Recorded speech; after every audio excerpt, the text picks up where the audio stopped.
All, egg pakoda ఎలా చేద్దామో చూద్దామా. నేనైతే 2 eggs ఎత్తుకున్నాను. ఫస్ట్ దాన్ని కొట్టి బౌల్లో వేసేసుకున్నాం.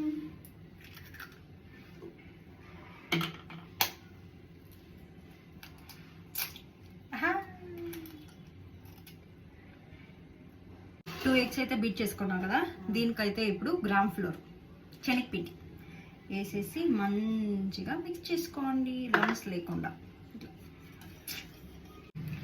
లమ్స్ లేకుండా ఇలా అయితే మంచిగా బీట్ చేసుకొనేస్తాను.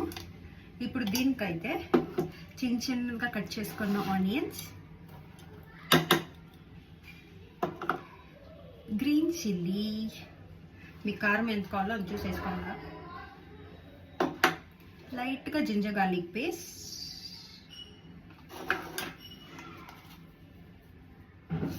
కొద్దిగా సోడా, ఉప్పు టేస్ట్కి సరిపోంత. ఇప్పుడు దీన్ని మంచిగా మిక్స్ చేసుకోండి.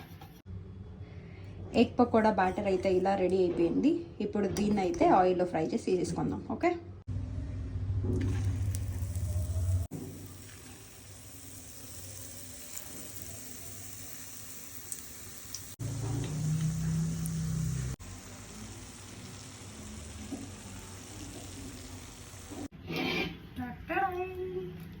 ఎగ్ పకోడా అయితే ఇలా రెడీ అయిపోయింది. దీన్ని అయితే ఇప్పుడు తిని టేస్ట్ చేసేద్దాం.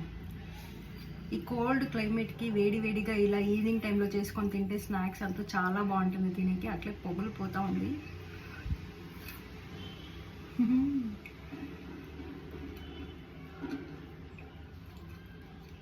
చక్కగా ఉంది.